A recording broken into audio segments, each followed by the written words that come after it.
안녕하세요. 오늘 같이 볼 백제의 왕은 무령왕입니다. 지난 시간에 이제 동성왕까지 했는데요. 이 동성왕이 백가에게 시해를 당한 후에 이제 왕위에 오른 게 무령왕입니다. 무령왕은 지난 영상에서도 잠깐 이야기했지만 이 삼국사기 기록에는 동성왕의 둘째 아들이라고 나와 있어요. 그래서 즉위기사에 보면은 무령왕의 이름은 사마 혹은 융이라고도 한다. 그리고 모대왕의 둘째 아들이다. 이렇게 써 있어요. 이 모대왕이 바로 동성왕인데요. 이 삼국사기에는 동성왕의 둘째 아들로 적혀 있어서 학계에서는 그동안 계속 무령왕이 동성왕의 아들이라고 이제 이렇게 인식을 하고 있었는데 1970년대에 무령왕릉의 발굴로 인해서 이 무령왕의 나이가 밝혀지게 됐어요. 이 무령왕이 즉위했을 때 나이가 40살이었고 죽었을 때 나이가 60대예요. 그래서 되게 나이가 많은 상태에서 즉위를 했었는데 이게 이제 동성왕보다 나이가 많았던 거예요. 일본 서기에는 무령왕이 동성왕의 형이라고 되어 있었는데 그동안의 일본 서기 기록은 정말 하나도 안 믿었다가 이 무령왕릉의 발굴로 인해서 이제 일본 서기 기록도 어느 정도 믿을 만한 기록이구나라는 게 밝혀지게 됐고요. 그래서 이제 무령왕의 나이가 밝혀지게 돼서 이 삼국사기에서 말한 동성왕의 둘째 아들이라고 하는 기록을 믿지 않게 됐어요. 그래서 무령왕은 그럼 누구의 아들인가 라고 하는 여러 가지 이제 또 설이 있는데 지지난 시간에 곤지 얘기하면서 잠깐 이야기했는데 이 무령왕이 곤지의 아들이냐 계로왕의 아들이냐 또 뭐 다른 설도 있기도 해요. 근데 이제 누구의 아들이냐가 명확하지가 않은 거예요.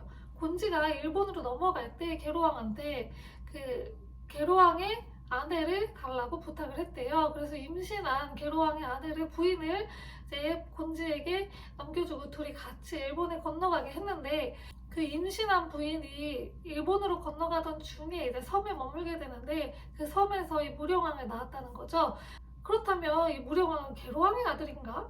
라고 하는 또 의문이 들 수도 있어요. 그래서 이 사실 무령왕의 참 출생에 대해서는 미스터리한 부분이 굉장히 많습니다. 그래서 무령왕은 이렇게 왕위에 올랐는데요. 백제의 왕 중에서 몇 안 되는 그 생물년이 알려진 몇 안 되는 왕이에요. 무령왕 같은 경우에는 무령왕릉이 온전하게 발굴이 되면서 생물년이 정확하게 알려지게 됐거든요.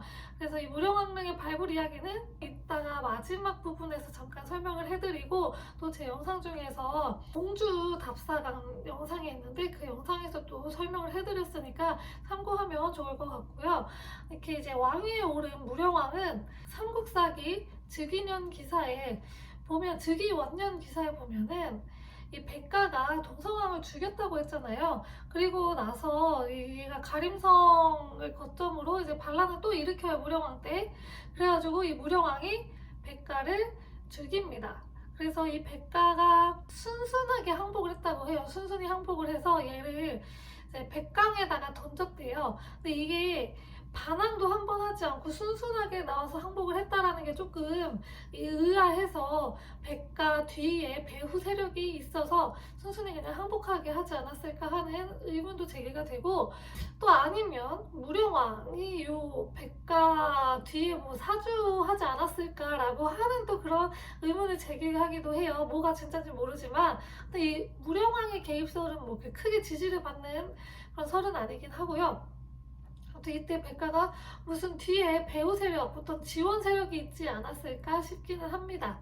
그리고 백제의 오랜 수건 사업이 이제 고구려에 대한 복수가 있겠죠. 왜냐면 이제 고구려에 의해서 수도를 빼앗겨서 웅진으로 천도를 하게 됐잖아요. 그래서 이 고구려에 대한 복수를 이제 하기 시작을 하는데요. 즉위 원년 기사에 고구려 수곡성을 습격하게 한 그 기록도 있고 그리고 그 다음에 고구려의 변경을 공격한 기사도 있고요. 그리고 즉위 7년 후에 고구려 장수의 고로가 이제 한성을 침범하려고 해서 여기서 이제 백제가 나가서 싸웠다라고 하는 그런 기사도 있습니다. 그래서 이게 고구려하고 또 이제 계속 붙는 모습을 보여요. 근데 여기 보면은 즉위 7년 기사에 고구려가 한성을 치려고 했다라고 했잖아요. 근데 이 한성이 지금 한강 뉴욕 근처로 보는데 여기를 계로왕 때 뺏겼잖아요. 근데 고구려가 여기 다시 쳐들어온다? 뭐지? 하는 거죠. 그래서 이 계로왕 이후에 웅진시대 백제가 계속해서 위에 이제 위례성을 되찾기 위해서 계속해서 북쪽으로 진출을 했었고 한강 유역을 좀 일시적으로 점령을 했던 시기가 있지 않았을까. 그래서 이 무령왕 때의 이 즉위 7년 기사도 마찬가지고요. 이 이후에 보면은 즉위 23년 기사의 왕이 한성으로 행차했다, 그리고 한성에서 돌아왔다, 이런 기사들로 봐서는 이 무령왕 때에도 한강 유역을 어느 정도 일시적으로 점령을 했던 시기가 있지 않았을까라고 추정을 합니다. 그래서 백제가 이 한성을 포기하지 않고 한강 유역을 포기하지 않고 계속해서 되찾기 위해서 이렇게 공격을 했는데, 이 이후에 이제 성왕 초기에, 이 다음 왕이 성왕인데 성왕 초기에 고구려한테 일시적으로 또 빼앗겼다가 성왕 때 다시 재털하는 걸로 보기도 합니다. 그리고 이 무령왕은 고구려하고의 그런 전투뿐만 아니라 내부의 백성들도 잘 챙겨줬다고 합니다. 즉위 6년에 전염병이 크게 돌아서 백성들이 또 굶주리고 막 그러고 있으니까 창고를 열어서 백성들을 구제를 해줬고, 즉위 10년에는 놀고 먹는 자들에게 이제 농사를 하게끔 권유를 했다고 해요. 계속 놀게 냅두는 게 더 좋은 게 아니냐라고 생각을 할 수가 있는데, 이 나라의 백성들 놀기만 하면 세금 낼 돈도 없고 그리고 나태해지기 때문에 나라가 조금 망해요. 그래서 이 백성들을 농사에 좀 힘쓰게 해서 농업 생산력도 높이고 백성들이 또 잘 먹고 잘 살 수 있게 이렇게 만들어준 왕이라고 합니다. 우리가 무령왕을 한국사에서 배울 때 어떻게 배우냐면요, 이 양나라, 중국 양나라하고의 관계를 좀 중요하게 해서 배워요. 이 양나라는 이 중국이 남부조하고 북조하고 나누어져 있을 때 남쪽에 있던 왕조 중에 하나예요. 이 남조의 왕조가 동진부터 시작해서 송제, 양진으로 이어지는데 그 양나라가 바로 이 양나라입니다. 그래서 양나라한테 이제 사신을 파견하는 모습이 보이는데, 무령왕 때 고구려하고 계속 싸웠다고 했잖아요. 근데 이때 즉위 21년에 고구려가 양나라한테 우리가 고구려를 크게 이겼어요 라고 자랑을 합니다. 그래서 양나라가 그걸 인정을 해줘서 그 무령왕한테 영동 대장군이라고 하는 칭호를 내려줬다고 해요. 이때 그 고구려는 안장왕인데 안장왕에게는 영동 장군이라고 하는 칭호를 내려줬는데, 이 무령왕은 영동 대장군이잖아요. 그래서 안장왕보다, 그러니까 고구려보다 백제가 위계에서 더 위에 위치하게 되는 최초의 왕이 이제 무령왕이 되었다고 합니다. 이 무령왕은 고구려로부터의 그런 치욕을 또 씻기 위해서 여러 가지 대외 정책도 이렇게 활발하게 펼친 모습을 볼 수가 있습니다. 자, 그리고 또 뭘 배우냐면, 사실 이거는 삼국 사기에는 없는 이야기인데 좀 중요한 이야기라서 잠깐 말씀을 드리면, 이건 양서에만 나오는 내용이래요. 무령왕은 이 웅진 시기의 왕인데요. 웅진 시기의 왕들 중에서 유일하게 귀족한테 시해당하지 않고 자연사했던 왕이에요. 이전의 왕들이 계속 귀족들한테 시해를 당했잖아요. 그래서 왕권이 굉장히 약했다라고 이야기를 했어요. 근데 무령왕 자기도 그렇게 죽을 순 없잖아요. 그래서 왕권을 강화시키기 위해서 다양한 정책을 하는데, 그 중에 하나가 지방의 22담로에 이제 왕족들을 파견해서 다스리게 했다라고 하는 이야기입니다. 이 담로는 솔직히 정확히 뭔지 아직까지 밝혀지진 않았어요. 담로라는 게 그냥 지방 행정제도 정도로 이해하시면 돼요. 그래서 뭐 경기도 수원시, 화성시, 오산시 이런 지방 행정구역들 있죠. 이런 걸 이제 백제 시대에는 담로라고 불렀다. 요 정도로만 그냥 간략하게 이해를 하시면 될 것 같아요. 아직 이 담로의 정체에 대해서는 정확하게 밝혀진 게 없기 때문에 요 정도로만 이해하시면 되고요. 여기에다가 이제 왕족을 파견해서 왕족이 그 지방을 다스리게 했다는 건데, 원래 지방은 이 당시에는 이제 그 지방에 보내는 지방관, 중앙에서 보내는 지방관이라는 개념이 없었어요. 그래서 그 지역에 있는 귀족이 그 지방을 다스렸거든요. 근데 그렇다 보니까 귀족의 힘이 너무 세져요. 그러니까 왕의 권력이 상대적으로 약해지겠죠. 그럼 또 왕이 그 귀족한테 시해당할 위험이 언제든지 있는 거예요. 그러니까 그런 걸 사전에 좀 방지하고자 왕족에게 그 지방을 다스리게 해서 왕권 강화에 또 힘을 썼습니다. 그래서 이러한 일을 했다는 게 또 이제 중요한 업적 중 하나입니다. 그리고 나서 이제 62세가 되던 해 523년에 무령왕은 사망했다고 합니다. 그래서 시호를 무령이라 하였다라고 합니다. 지난 영상에서 동성왕 때부터 시호 사용했다고 했죠. 그래서 무령왕의 시호는 무령으로 붙여졌습니다. 이 무령왕은 이름이 사마예요. 사마. 그래서 사마왕이라고도 불리는데 시호를 무령으로 내렸기 때문에 우리는 무령왕으로 이렇게 부르고 있는 겁니다. 이 무령왕릉이 어떻게 발굴이 됐는지에 대해서 간단하게 이제 말씀을 드리면요. 무령왕릉은 이제 백제의 왕릉은 거의 다 도굴이 당했기 때문에 주인을 알 수 있는 무덤이 없어요. 석촌동 고분군은 이제 한성시기 왕들, 그 백제 한성시기 왕들에 대한 정보를 알 수 있는 그런 무덤들인데 거기도 다 도굴이 당했고, 그리고 발굴 작업이 좀 제대로 못 이루어지고 그 위에 건물이 세워지는 바람에 지금 발굴이 전혀 불가능한 상태라고 해요.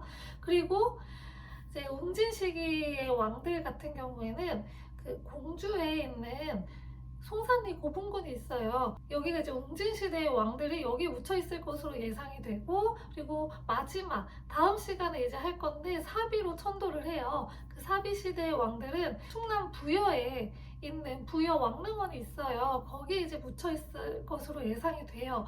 근데 이 무덤들이 다 도굴이 돼서 무덤의 주인을 전혀 알 수가 없어요. 부장품이라든지 이런 걸 제대로 확인이 안 되고 묘지석도 제대로 확인이 안 되기 때문에 모르는데, 이 무령왕은 어떻게 우리가 이 무령왕릉이라고 정확하게 알 수가 있냐면요.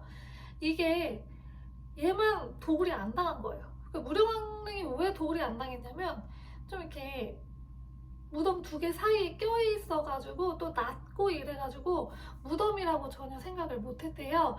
그래서 얘는 정말 무령왕릉은 온전하게 보관이 됐는데 어떻게 발견이 된 거냐면 6호분, 송산리 6호분이 벽돌 무덤인데 여기가 물이 좀 샜나 봐요. 그래서 이거를 배수로 봉사를 하던 와중에 꼬챙이에 뭐가 이렇게 걸리더래요. 그래서 봤더니 돌에 이게 걸리는데 돌이 그냥 돌이 아니고 무덤을 막고 있는 입구 그런 돌이 발견이 된 거예요. 그래서 이거 무덤이다 라고 생각이 들어서 문화재청에 문의를 해서 발굴 조사가 시작이 된 거죠. 그래서 돌을 다 걷어내고 들어가서 묘지석을 봤더니 거기에 사마왕이라고 하는 글자가 적혀 있었다고 합니다. 그래서 이 무덤이 무령왕릉이라는 게 밝혀지게 되면서 엄청난 이제 발굴이 된 거죠. 근데 이게 안타까운 게 뭐냐면 발굴 작업은 원래 진짜 1년 정도 걸리는 굉장히 오랜 기간을 거쳐서 해야 되는 작업인데 이 무령왕릉의 발굴이 엄청난 발굴이다 보니까 주변에서 이제 사람들, 구경꾼들이 몰려오기 시작을 했고 기자들도 와서 사진을 마구잡이로 찍기 시작하고 가지 말라는 곳에 가서 막 청동숟가락 부러뜨리고 난리 버거지가 났대요. 그래서 이대로는 안 되겠다 싶어서 교수님께서 하루 빨리 발굴 작업을 마쳐야겠다 싶어서 밤샘 작업을 통해서 정말 하루도 안 돼서 발굴을 마치셨다고 해요. 그래서 그 발굴이 좀 안타깝지만 그렇게 발굴이 이루어져서 사실 우리나라 발굴 역사상 가장 좀 부끄러운 그런 발굴이 되었습니다. 그런 발굴로 남아있는데요. 근데 이 무령왕릉의 이런 졸속 발굴이 반면교사가 되어서 이 다음 이제 발굴부터는 또 체계적으로 오랜 시간 동안 발굴을 하였다고 합니다. 이 무령왕, 오늘 본 무령왕은 이제 웅진 시기에 그런 처참한 왕의 그런 왕권을 이제 이끌어 올리는 그런 시기였어요. 그래서 이 다음 왕이었던 성왕 때 백제가 제2의 전성기를 또 맞이할 수 있게 해주는 발판이 됐던 그런 왕입니다. 우리 다음 시간은 백제의 두 번째 전성기 성왕과 그의 아들 위덕왕에 대해서 같이 보도록 하겠습니다. 감사합니다.